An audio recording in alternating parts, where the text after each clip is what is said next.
Before everything happened, a limousine pulls up outside downtown Sacramento. You're looking outside, it's the Tuskegee Airmen getting out the limousine. I mean, Sonny went all out, man.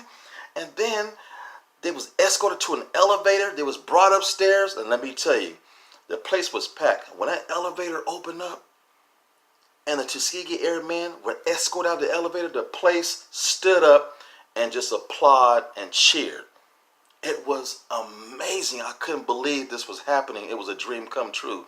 But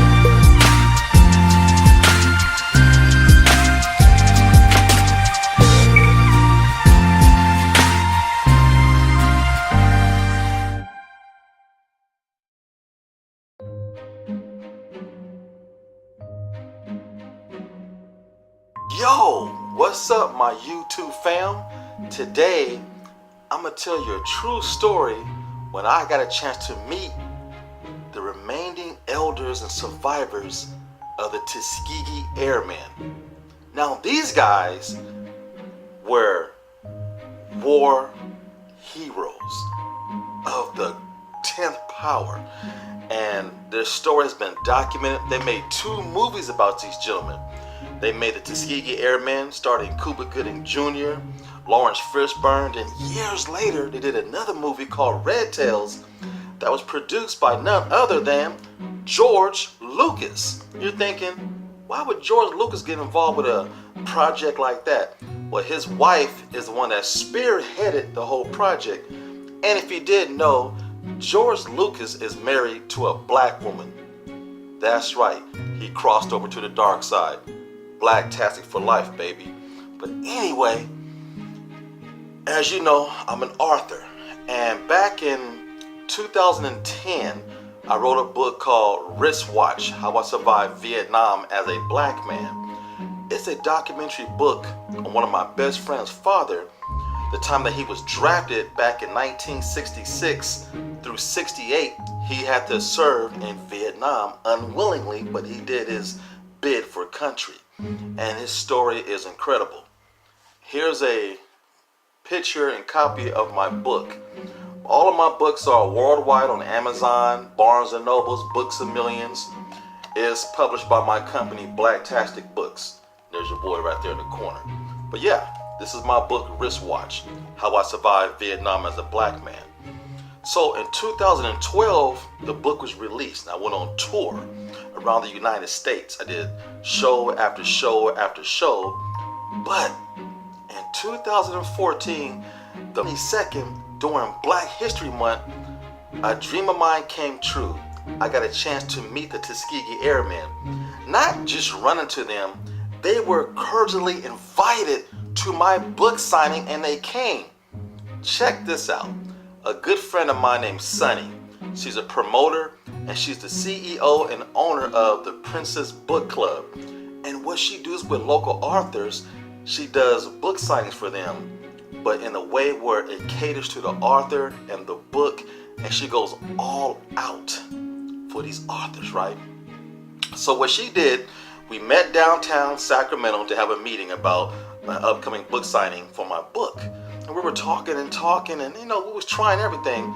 We were walking downtown old Sacramento, and we walked past this building that said the Military Museum. I'm like, wouldn't it be kind of cool to do a book signing at a place like that for a military book? She goes, She walks over to the building because it was closed. She writes down the information and a phone number.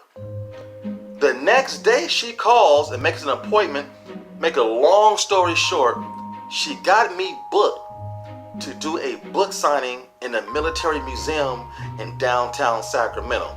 To give you an example what that's hard to be like and to do, Sacramento has a lot of old white money, and it's hard for black businesses to get established in the downtown area of Sacramento. So to make a long story short, I was the first black author to ever host an event in the Sacramento Museum of the Military in Sacramento. That's how powerful and special this woman is. Then she went one step further. She goes, I'm going to contact the Tuskegee Airmen and see if they can make it, you know, to your book signing. She made that happen. I'll get to that later. Now the story is about Charles Sr., and he lives in Waco, Texas. She flew him down all the way from Texas to be a part of my book signing so I can interview him in front of a room of people. So this was promoted for months and months, and man, the place sold out. The place was packed. My parents even drove all the way from Fresno to come to my book signing. This was a special occasion. We had poets, we had all kind of people performing this day. And I got to sit down with the storyteller himself and interview him about his life over in Vietnam through 66 and 68. Before everything happened, a limousine pulls up outside downtown Sacramento. You're looking outside, it's the Tuskegee Airmen getting out the limousine. I mean, Sonny went all out, man. And then they was escorted to an elevator. They was brought upstairs, and let me tell you, the place was packed. When that elevator opened up and the Tuskegee Airmen were escorted out of the elevator, the place stood up and just applauded and cheered. It was amazing. I couldn't believe this was happening. It was a dream come true. By far my biggest book signing of my life. I get goosebumps still thinking about it. You know, these guys are national heroes. There's books and movies about these gentlemen. It's incredible. And here I am autographing my name for books that their families bought that I wrote. It was crazy. We had a big old party afterwards. There was food, drinks, and it was incredible, man.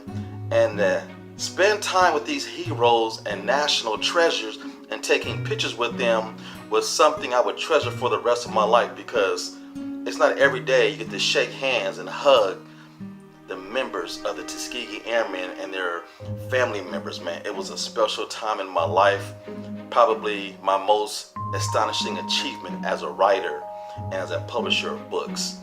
And also, man, like I said, we took plenty of pictures. So at the end of this video, I'm gonna show you the event and all the pictures we took. And it was a great, great time. Wristwatch, how I survived Vietnam as a black man. And special guest appearance, the Tuskegee Airmen came to my book signing. One of the best times of my life. It was fantastic. Yo, skip that. It was blacktastic. Until the next time on more true stories from your boy here at Blacktastic News.